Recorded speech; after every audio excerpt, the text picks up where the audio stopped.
Noble Drew Ali did not finish his work. The reason we know that is based on one concrete fact that these American Negro Moors are trying to change in a time of enlightenment.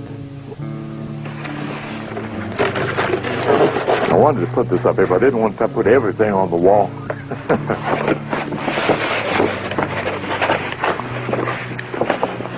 This is the cover. Can you all see that? Come up here, young brother. Stand on this side and hold that side.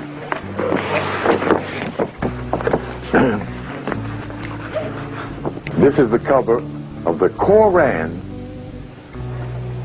not Circle 7, because Circle 7 is not on there.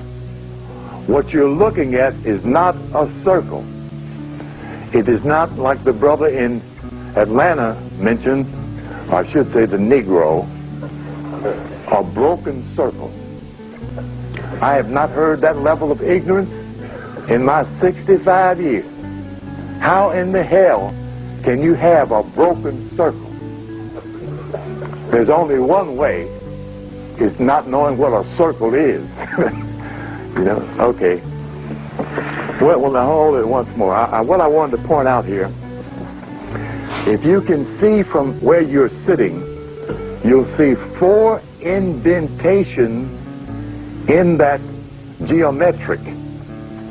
One at the top, one directly at the bottom, one to the left, and one to the right, which gives you, okay, thanks. Thank you very kindly, I appreciate it. Which gives you this.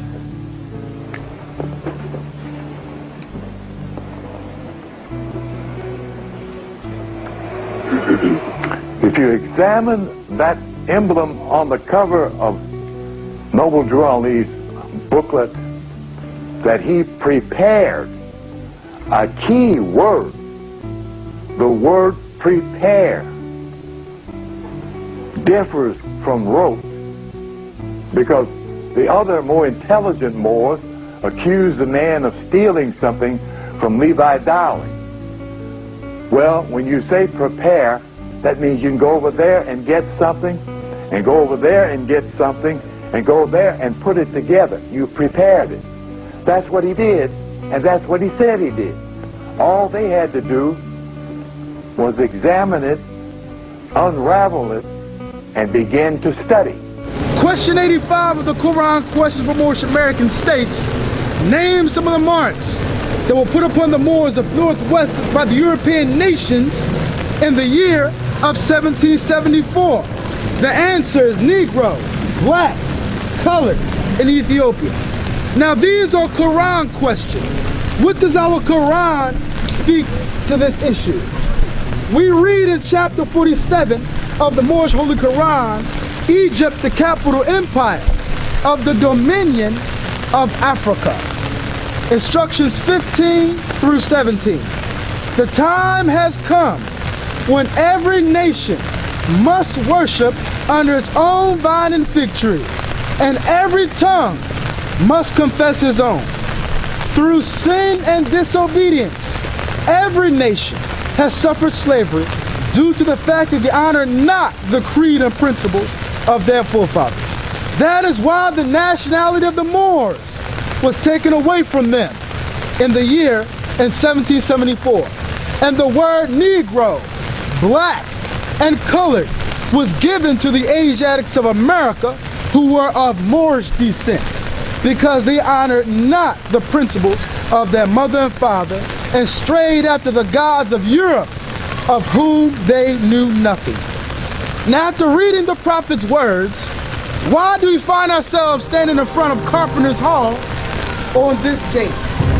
The European nations met here between the dates of September the 5th, 1774 and October the 26th, 1774. The European nations were your 12 colonies that met here in 1774. In 1774, there was no United States of America. There were 13 separate colonies. Each colony was composed of European nations under British rule. The state in which we are in today, right now, is called Pennsylvania, which was composed of European nations such as the Dutch, the Germans, the Swedes, and the Netherlands. New York was initially called New Netherland. That colony was renamed New York after the Duke of York, the future King James II of England. These European nations or colonies convened here, right here, at Carpenters Hall in 1774. Now the question must be, why did the European nations convene here in 1774? One primary reason why they convened here is that the European nations was here in response to the British passing of many laws known as the Intolerable Acts. They were forming a united front against King George III of England. In addition to forming a united front against King George III of England, the European nations or colonies agreed to strip the Moors of their nationality and birthrights. Therefore, the colonists wanted to justify the institution of perpetual enslavement of the Moorish inhabitants and population. If you are wondering, well, where's the proof that the European nations stripped us of our nationality and birthrights? Where are the records? The prophet already told us the year in which it occurred. And he also informed us that there were European nations that did this. Now, I have read the journals of the Continental Congress, and there are the records of the daily proceedings of the Congress as kept by the office of its secretary, Charles Thompson. The journals were printed contemporaneously in different editions and in several subsequent editions.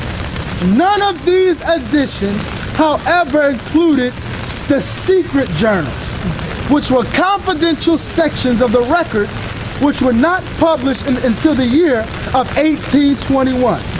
This complete edition was not published by the Library of Congress. It was published by the Library of Congress from 1904 to 1937. Remember, the prophet told us all the secrets have been freed. Understand, Moors, that these secret journals were published during the time of our holy and divine prophet Noble Ali. And I have actually here a few pages of the journals of the First Continental Congress in the year of 1774. Now you can look it up for yourself. And what you will find is the records blatantly, large sections taken out. Now we gotta ask ourselves, what were they trying to hide? Large sections. I mean, blatantly. You can see it obviously. Large sections removed from the journals of the First Continental Congress in the year of 1774. Now keep in mind, this country's legislators would master the careful manipulation of laws and legal jargon. This was a necessary tool and skill for legitimizing the blatant violation of this country's fight for freedom. The use of the terms Negro, Black, Colored, Quadroon, etc. would be employed with legal precision. A mark is a name or other device placed on merchandise to signify ownership. It is a brand. It is a label. Or one may be prompted to ask, well, what is the difference between the dates of 1774 and 1779? In 1779, these marks were placed upon us and they were legally identification for slaves. Slaves were fallen under the primary designations of black, colored, and Negro, which were references to persons legally transformed into property. The official utilization of legal terminology played a significant role in the oppression of Moors of America. Official nomenclature illustrates a person's legal and social status in the United States of America. In the book entitled The Name Negro, Its Origin and Evil Use, it states, the important thing about a name is the impression which it makes in the minds of others and the reaction which it invokes through operation of laws of association of ideas.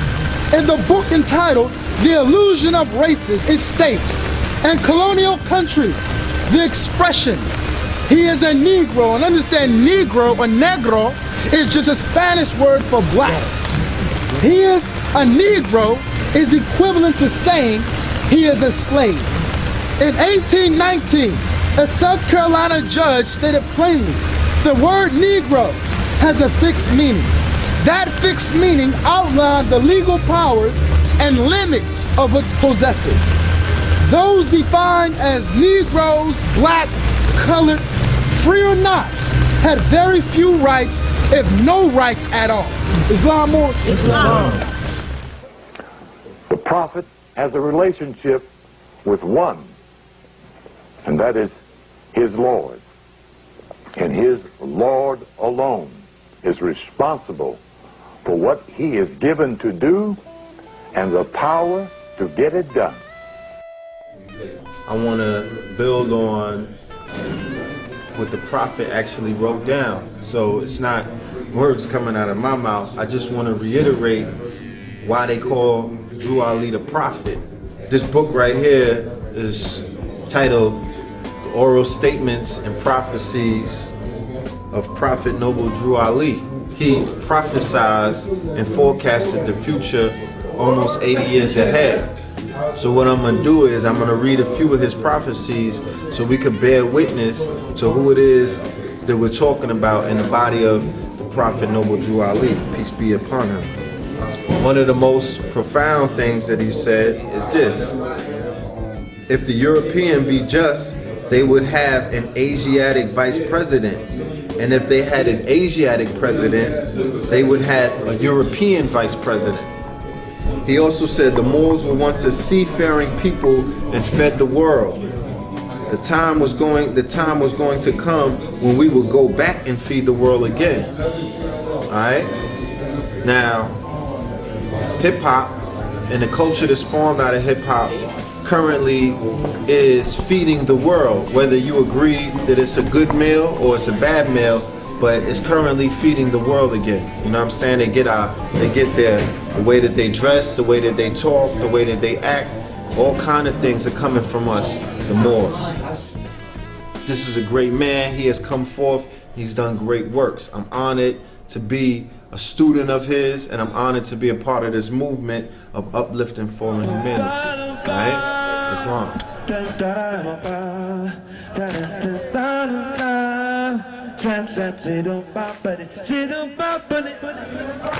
Keep on rocking you all. Bright moments always don't back pivot. The fifth grade projecting citywide test pressure, the pre-crack era.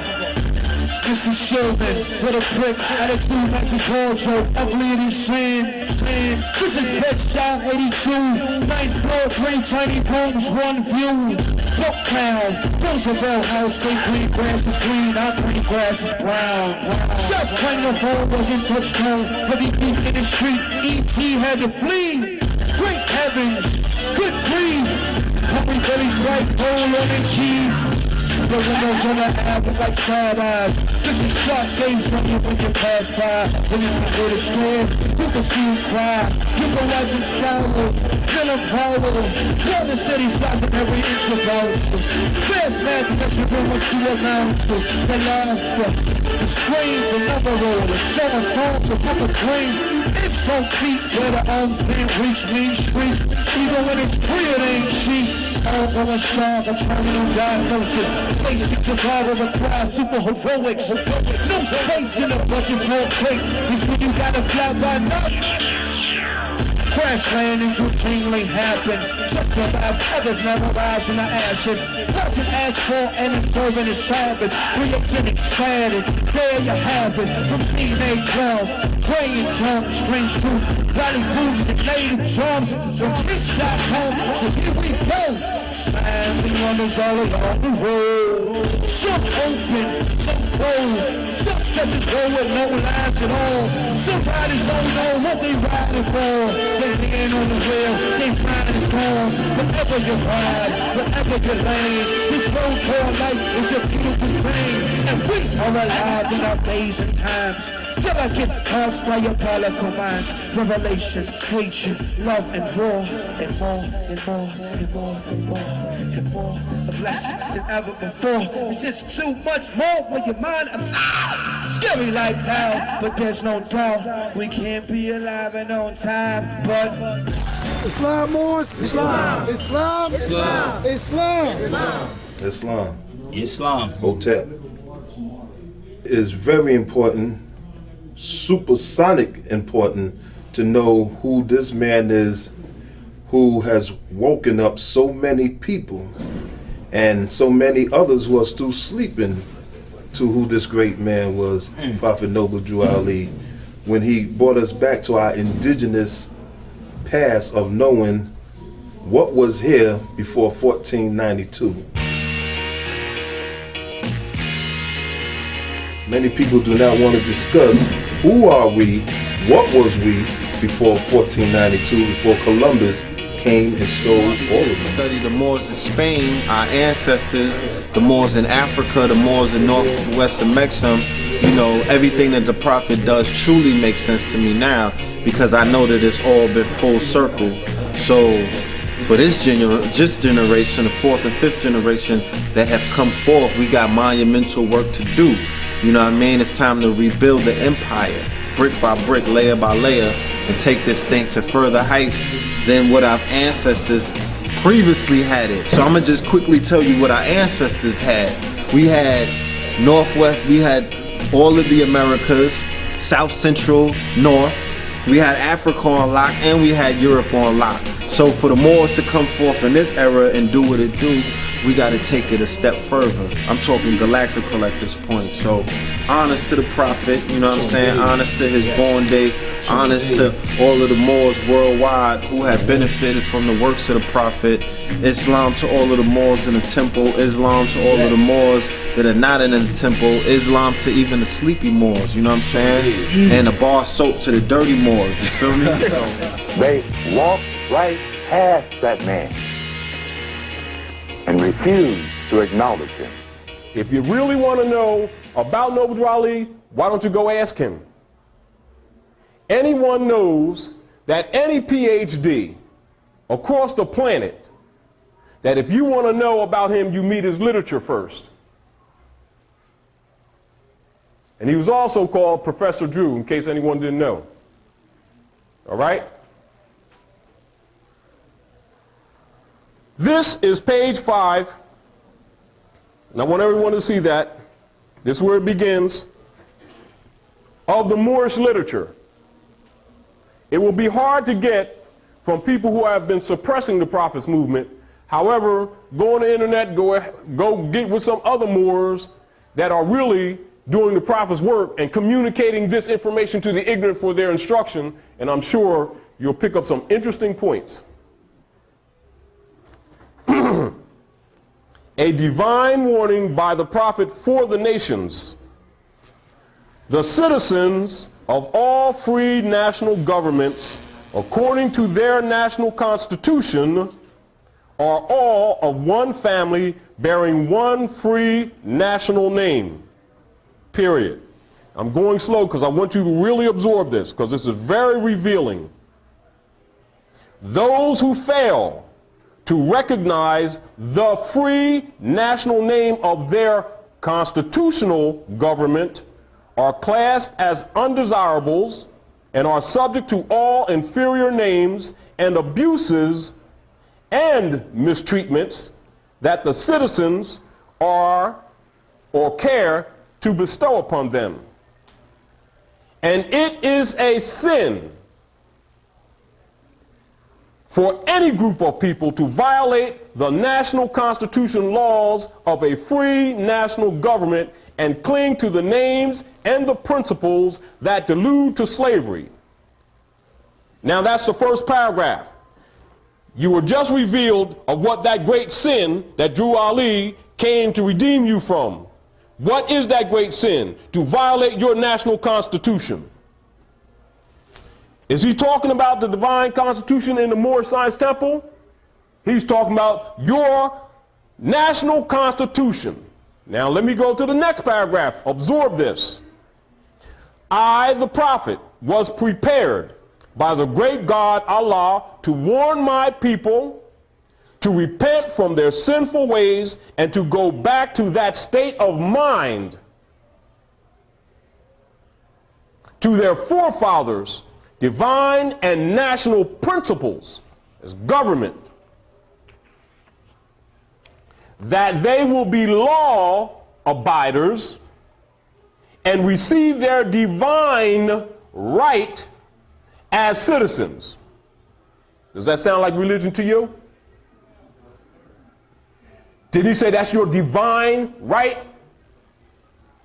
All right, let's follow this. According to the free national constitution that was prepared for all free national beings. Is that clear? Now, who amongst the groups of Moors are communicating with the government in which they live on national principles of constitutional law?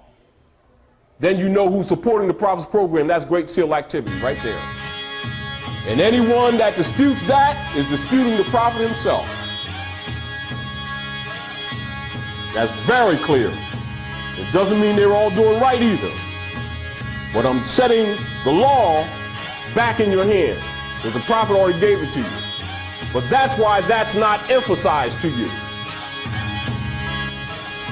There is but one issue. You hear that? There is but one issue for them to be recognized by this government and of the earth. Isn't that plural? Is that confined or is that going out? To be recognized by this government and of the earth. That's your affairs out there. There is but one issue for them to be recognized by this government and of the earth, and it comes only through the connection of the Moorish divine national movement, which is incorporated into this government and recognized by all other nations of the world. Are you with me? And through it, they and their children can receive their divine rights, and divine is capitalized. He's letting you know that your divine rights are incorporated into your civil activities with this government and of the earth in your Moorish affairs. Take your place among the affairs of men. That is a divine constitution, is based on ancient law, and all other nations use it as a guide. The Europeans didn't set that up. Moors set that up with 20 European sons, 35 Muslims, and 20 Muslim sons, which is a Masonic code for Europeans who have accepted the Moorish way. And the reason why the United States Republic that you know was set up as a governmental principle and a governmental system was to stop a cycle of wars that have been going on for centuries. And it is the experiment of the implementation of the ancient Moabite law for isonomy, or equal justice and equal principles applied to all members of society, which makes this the unique government that it is, why you got those two seals on that dollar bill as one. Why this is also called the great melting pot. And the great potential of this great nation lies in the law. And the law has been placed back into your hands, and you better do something with it if you're wise. And you better unite while you're doing it. Let us continue. So first, understand, what did he do? He not only connected you with the land through your literature and through your questionnaire, he just connected you back to your government, didn't he? Isn't that his instruction?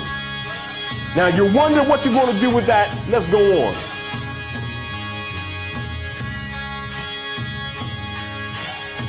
Now, and through it, they and their children can receive their divine rights unmolested by other citizens, so there's an inclusionary there, that they can cast a free national ballot at the polls under the free national constitution of the state's government and not under a granted privilege as has been the existing condition for many generations. That's that 14th Amendment, Negro person made in the 14th and 15th Amendment, that artificial person that people are fighting with the UCCs. It was already done right here.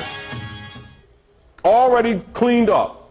Well, Noble Drew Ali's mission was to save the nations from the wrath of Allah. His mission was to enlighten the Asiatics of African descent who was termed Negro, colored, and black, who they are, their nationality, their birthright, and the mission of Noble Drew Ali was to bring all of us together, all Asiatics together under one flag, which is the Moorish flag, to make us realize that we are a nation. Even though we're part of this government, we're still a nation inside of this government because our nationality was stripped from us. So Noble Drew Ali's mission was to enlighten us and to make us aware of who we truly are. My name is Yasin Dante Terrell Smith Bey, known to many, or some, as most deaf. Islam, Moors. Islam. Praise Allah, Moors. Praise Allah. We stand in front of Carpenters Hall. In 1774, the original name of this convention was called the Odd Fellows Convention. The reason why it was called the Odd Fellows Convention, it was a meeting of Masons. Now, King George III, if he knew what was occurring here at Carpenters Hall, that it actually was the meeting of a Congress, he would have British troops right down here. Right down here on 4th Street, right here at the entrance of that building. But they disguised the meeting, calling it the Odd Fellows Convention. So King George III said, oh, there ain't nothing but a bunch of Masons meeting there.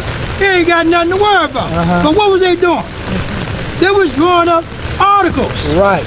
One of the articles that they agreed upon was the Articles of Association. Right. What the Prophet speaks about. The free national constitution that has been forced since 1774. He's talking about the Articles of Association. Also, Moors, here, some of the members that attended was what? Benjamin Franklin, George Washington, Thomas Jefferson, Paul Revere, just to name a few. All Masons, Moors. A secret, a sworn oath was taken among them, a death oath, not to ever tell who we really were.